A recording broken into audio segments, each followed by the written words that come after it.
going on, Jeromes? Happy Friday out there, everyone, everywhere. Now, we've sort of been in and out of the office this week because Daddy's been having a good time. Good times, man. But we got some Q&A session. Let's dive on in. Reptar, do you think Kirk's struggles so far can be attributed to adjusting to the new scheme? Hopefully things start clicking a little later in the year so the Vikings get hot at the right time and make a run. I think part of that, yes, because you look at quarterbacks just changing offensive scheme, there's always a learning curve.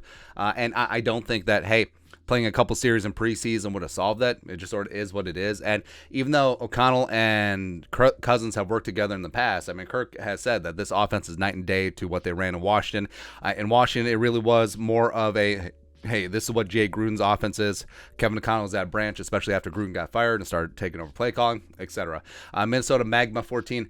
With the offense and D getting more time in this scheme and shrinking the schedule, lessening second half of the season, do you see the Vikings dominating the last half of the season? I love your content, Andy. Thanks for everything you do. Hey, thank you. So I think it's possible. I think it's good that the Vikings are learning to fly, but he ain't got wings.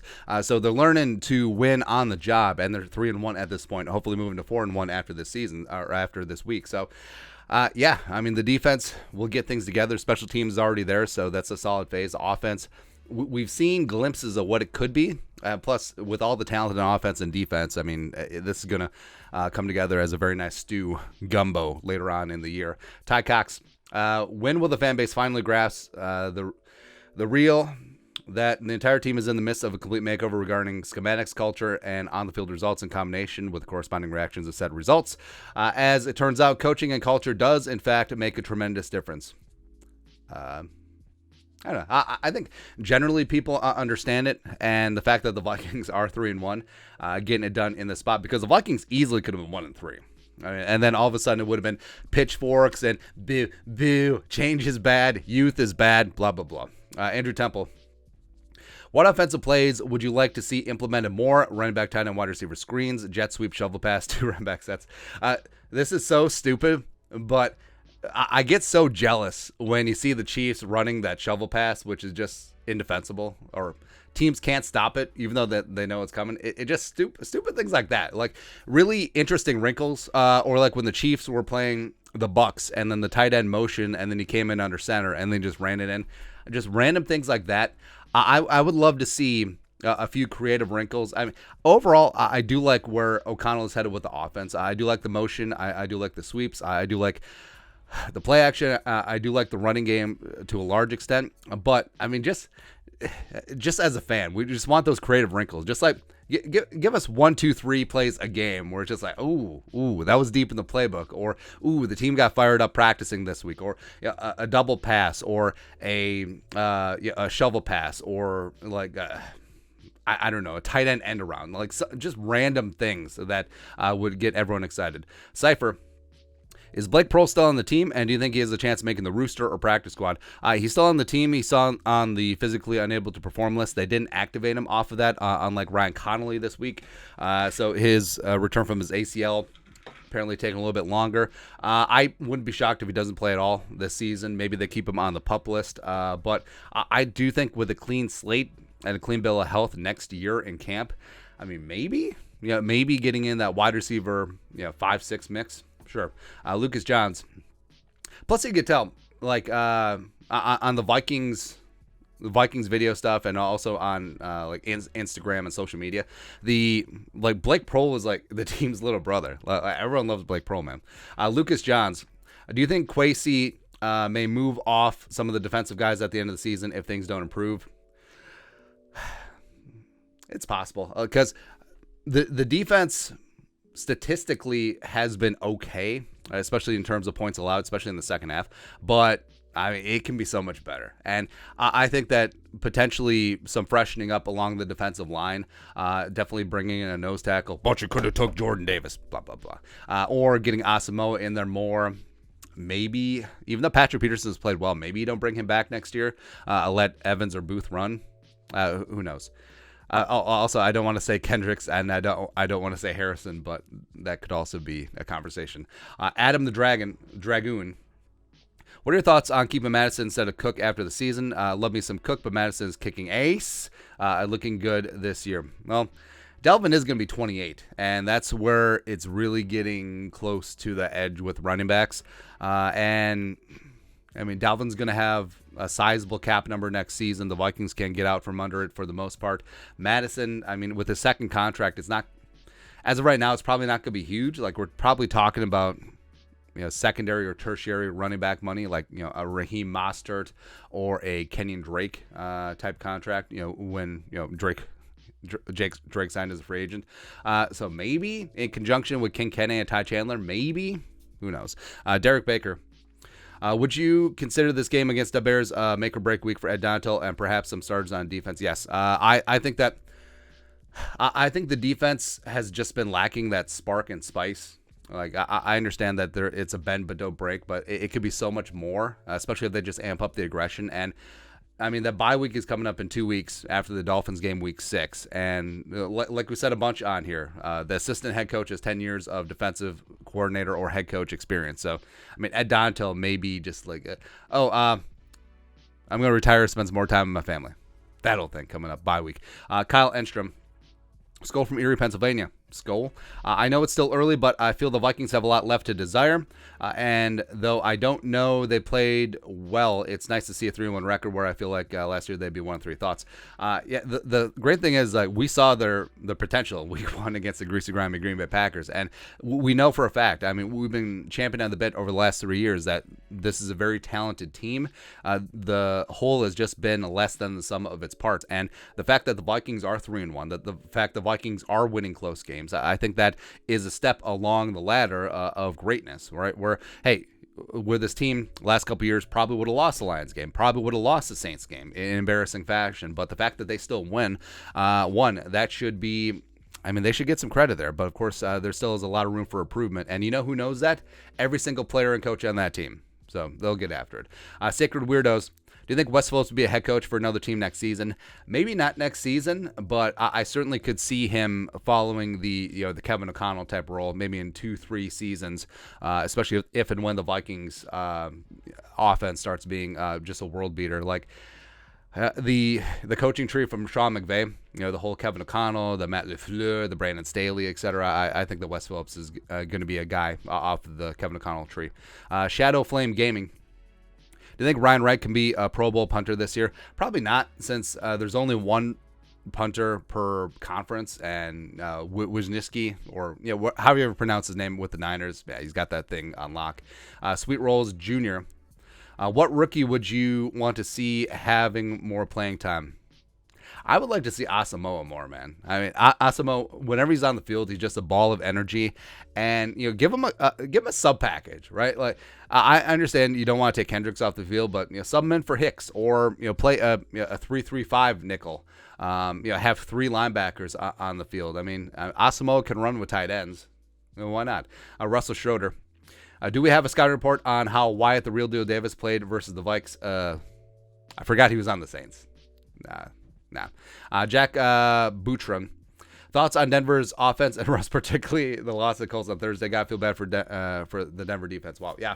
Usually, if you hold the opposing team out of the end zone and 12 points, you're supposed to win, especially when you're at home. But the offense is a disaster. Nathaniel Hackett should not be an NFL head coach. Russ stole $250 million from the Broncos and Walmart. And, I mean, Russ is still probably going to be a Hall of Famer, but he is certainly tarnishing the back end of his legacy here. Like, it has been an absolute abject failure with the Denver Broncos. And, man, you're starting to see the cracks. Like, all of Russ's former Seattle teammates, like, they're clowning on him, and the national media, like Kyle Brandt, no, not Brandt.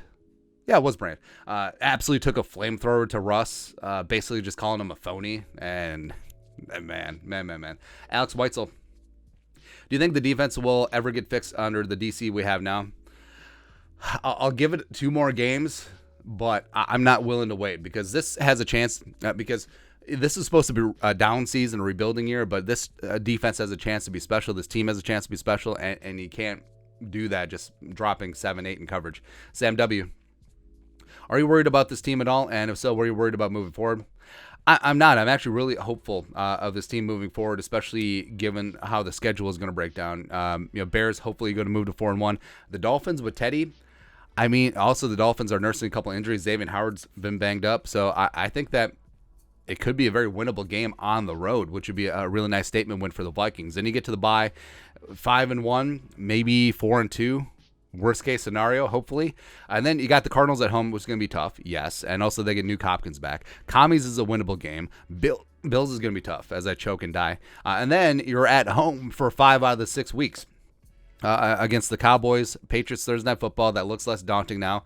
The Jets, who knows? At the Lions, which also could be tough. Colts, oh boy. And then you got the Giants at home. Hopefully the bloom will be off the rose then. But this stretch between weeks 11 and 16, when you're at historic U.S. Bank Stadium for 5 out of 6 games, baby, that's where, baby, I'm going to butter your bread. Let's see here. Mac Karpenko. Do you think Justin Jefferson can still go over 2K receiving yards? He's on pace for like 16 and change right now. So, I mean, it's going to have to be a lot. But that would be pretty sweet. Janky, it seems like Kwesi is not shy about making moves and trading for guys. Do you think we could see some more trades this year? Who would you want to get and who would you want to see go? I don't know. Can we trade for J.C. Horn? Nah, I think the Kyrus Tonga was a really good pickup since the Vikings didn't have a true nose tackle on their roster. Like Harrison Phillips, stud. He's not a true 3-4 nose tackle. Maybe beefing up along the defensive line, trying to stop the run. That would be nice, even though Bullard and Diesel Dalvin have been solid. Just getting in more reserves, trying to do something there. Other than that, I mean, could an Irv Smith Jr. trade still be on the table? Trying to get back that 4th-round pick next year. I mean, maybe. Jacob Bochan. Biggest needs that can be filled in the draft next year. Any specific players? Man, it's a little bit early in the draft process. Although I do like the defensive tackles from Georgia and Clemson. Their names escapes me at this moment in time. But it's weird because the offensive line is good to go. Maybe you go quarterback day 2. Possibly. Yeah. Connor Hartman. From what we've seen the first 4 weeks. Trade up for Will Anderson. Let's go. Seen since the first 4 weeks from the new defensive scheme how bad it's been responsibility falling on Dontel or the players not executing. I do think it has to be Dontel because you can't fire the players. That's about it. Also, Pettin just waiting there, man. R-Free. Kevin McCall mentioned the defense needing to improve a couple times recently. Do you really believe he'll make a change of coordinator as his first year as head coach? Yes, specifically because Mike Pettin has been a mentor to Kevin McCall. Frankly, I'm surprised that Pettin wasn't just named DC because he didn't have any ties to Donatel. Where Pettin was the Jets DC when O'Connell was a quarterback with the Jets. And when Pettin was head coach of the Browns, he hired Kevin O'Connell to be his quarterbacks coach. All right, so they go way back like chiropractic. So I don't think that he would hesitate to make that move. Tom T, will you do a special edition dedicated to the cheerleaders? Tommy Likey. I mean the MVC, they definitely do the work. They're definitely fantastic. But Denny Dush. Way early for this, but if we were to have the 2023 draft next week and we draft for need, what position are we prioritizing? Defensive line. Yeah, just stack things up. We got the meats. There we go. Jake Lagavin. Would Armand for Watts have helped this run defense if he was still in purple? I'm set with Cunham. Yes. Yes, he would. And I understand, maybe he's not a true blue 5 tech, but I think the Vikings are incorporating more and more, hybrid looks up front. So Armand would have had a spot. Just really irks me. Connor Leonard, is Justin Jefferson back to monster games again after London, or do you think he will continue to struggle? No, I think that Detroit and Philly just had fantastic game plans for him. The fact that Jefferson was just clowning one of the best man-to-man cover corners in the league, of Marshawn Lattimore. I mean, yeah, he's back to where he once belonged. Carmine, how much do we think Christian Darrisaw spinning chain costs? I'm not a good gauger of how much things cost. I don't know, 30 dimes, depending on how many real diamonds were in there. How much would insurance on that thing cost? I mean, you would think a lot, right? Kyle Gobbler, who's your ideal defense coordinator if Ed Donahill is fired besides Mike Pettin? Mike Smith. Smitty. All right. So Mike Smith was a linebacker with the Ravens, overachiever, got hurt, and then he worked his way up. Basically, he's been Mike Pettine's protege. Working with the Jets, working with the Packers, and he's aggressive. He's the Vikings outside linebacker, pass rush coach. I would take Smitty. I'm shocked that Smitty hasn't had a shot as a DC job already. Chance Macklin. Do you see us making any trades before the deadline? Run D is pretty bad and have one too many running backs for Chandler. I mean, trading Madison for a run stuffer along the defensive line would be interesting. Yes. JH, making a beer run. I'm in the classic Vikings scenario, or do I get enough to enjoy the next few games or forget the next few games? Usually it's 50-50, so I get enough to forget the game. Things looking up. Sorry, guys. I probably just jinxed it. I mean, either way, the Vikings win, you celebrate, or the Vikings lose and you got a lot of beer. There you go. Westworld. If you had to relocate the team to a state that has never had an NFL team, which one would that be? If I had to if I had to relocate the Vikings or just a random team? If you had to relocate the team to a so with I'm guessing it's the Vikings. I would move it to Albuquerque. Albuquerque, besides the whole Breaking Bad tie, like Albuquerque is a beautiful city, man, and they are large enough where they maybe could support an NFL team. Also, I would all of our jersey would say ABQ, and I would rebrand to the ABQ blue as an homage to Breaking Bad. That'd be great, man. The Blues, let's go. Well, stupid St. Louis. Not Blues, Blue, singular. You're my boy, Blue. There you go. Jake Lagavin. Do you buy the resurgence of Bradbury is just a contract year and he's finally stepping up to get paid next year only to disappoint again? No, I actually really believe this one, especially the caliber of defensive tackles that he's gone against. Shai Tuttle, the real deal with the Lee McNeil, Fletcher Cox, Jordan Davis, of course, Kenny Clark. So he's shown up and shown out, and he's always been a good run blocker. He's always been solid at calling protections. But execution-wise, a one-on-one, that's been his problem, and he's looked good there so far. And yes, having some competency, Ezra in year 3 at left guard, as well as Ed Ingram has been solid at right guard. I think that certainly contributes. But I mean, respect. I mean, you got to respect Garrett Bradbury. He's playing up to his first-round potential from back in the day. Travis Belmore. Which Viking would you most want to roll BJJ, Brazilian Jiu-Jitsu, and which, that's not code, and which would you be most terrified to roll with? I think Asamoah could be a stud on the mats after he wins the next 15 Super Bowls with the Vikings, and I want no part of Daniil. Well, the obvious answers would be Daniil. Asamoah is also chiseled out of freaking marble too, but I found that even, the guys who just look jacked and yoked, sometimes on the ground, like, it doesn't really translate. Because I found that with jiu-jitsu, it really is more about flexibility, and also like length is like a major factor too. So, I mean, you were shocked, like a guy like Greg Joseph, who's tall and gangly, long arms, and I bet you he would be really good at jiu-jitsu. Like, he'll catch you in the triangle and all that stuff. Otherwise, I can only speak from perspective of like a short, stout guy.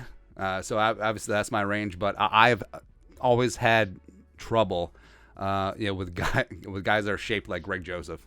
It's just weird. Where I do fine versus guys are like you're really jacked up, man. The Mind of Max. Will the Vikes draft a quarterback in the upcoming draft?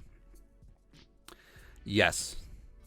I think Kwesi and Kevin O'Connell, they tried out Kellen Mond, didn't work out. I think that they will have a bite at the apple and try and get their own guy. Study with Matt. Haven't really been wowed by Beasley this season. He got beat a few times against the Eagles and Lions. Is it time for Metellus to start over him? No, I do think that Cameron Bynum is a stud, but it is nice to know that Josh Metellus is there just chilling as a third safety. And even, Lewisine, knock on all the wood, prayers up for number 6.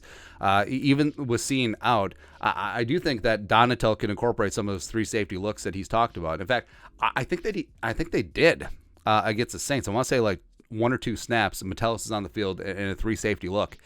So maybe that's going to start being incorporated from here. Lucas Johns, random, but which Oceans movie is the best? 11, 12, or 13? Well, I love them all. It's probably like that. Batman, The Godfather, in terms of my favorite movie series of all time. 11 is obviously the gold standard. 12 is okay. Seemed a little bit forced. It seemed a little bit like a money grab. I really like 13. Like I really liked Ocean's 13. I thought Al Pacino was fantastic. I thought that. Well, the thing I love about all these movies is that they're very fast paced. You know, love the dialogue, love the pacing. There's never a downbeat. Where even in like these action heist caper movies, you know, sometimes the plot just drags along. You never had any moments like that in these three movies. So if I'm gonna rank them, I'll go 11, 13, 12. There you go. Also, Ocean's 8 was really good, too. I like Sandra Bullock in that one. Mr. Schwartz 3. I feel like the Wilfs got it right with our coach and GM. Can we talk about how fortunate we are not to have Hackett or Rempels? Imagine if you have both. Yikes. Eric Francis. With 7 teams from each conference, what 7 teams from each conference do you believe will make the playoffs? So right now, I will say Dolphins, Chiefs, Bills, Bengals. That's 4. Jaguars 5, Ravens 6, and I think the Chargers will make it 7. There you go. NFC wise, Eagles, Vikings, Bucks, Niners.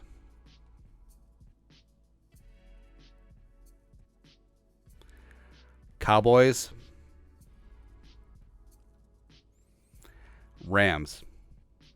Actually, no, screw it. Giants. Yeah, 3 teams from the NFC least. There you go. Alex DeTola, I feel like Kirk has looked panicked in the pocket after week 1.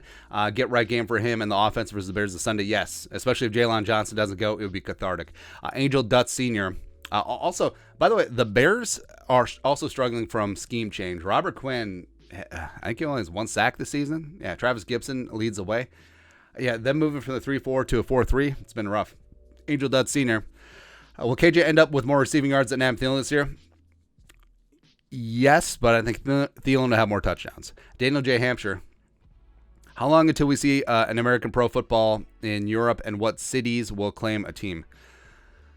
I actually don't think they'll ever move a team to Europe. I think there's just too many time zone shenanigans, as well as competitive disadvantages, also free agency. Also, if you're the team in London, I mean, drafting players, maybe they don't want to move internationally. Like maybe they don't have a passport. Maybe they can't go abroad. Stuff like that. So I think there's just too many logistical errors. I think that there's just moving a couple games a year to showcase it. I think that's fine. But if a team did move, obviously it would be London. Gone for days, even though it should be Liverpool. Gone for days. Not a question, but there is no way a first-year head coach fires his coordinator mid-season. Dontel is here to stay this season. Never say never. Never. I would say yes if there wasn't such a tailor-made replacement on staff in Mike Pettin. Like if there's just like into the wind, yeah. But since there is, who knows? Conan Billy Bone re-signed Bradbury. His pass blocking has been looking good. It's not out of the realm of possibility. Like if he plays the rest of the season the way that he's played the first 4 games, they would have to consider it. Harvey Melber. Regardless of outcome this season, Com should go big. Kwesi should go big for Kyle Pitts next season. I don't think that they would trade him. I mean, Fontenot drafted Kyle Pitts. Arthur Smith drafted Kyle Pitts. So I don't think that part with him. Tristan D. Why do you think Bradbury is good all of a sudden? Maybe Zimmerman's run first offense, holding back. Except he was good at run blocking. I do think that was just a concerted effort, adding good weight, some change in technique, getting better in one-on-one spots, as well as competency at guards. Yes. Zach Bellis, who is Carl Gerbschmidt? It is not Kevin Seifert. It is not. That is all. All right, so that's it. That's Q&A for this week. You guys are the best. Skol, production value.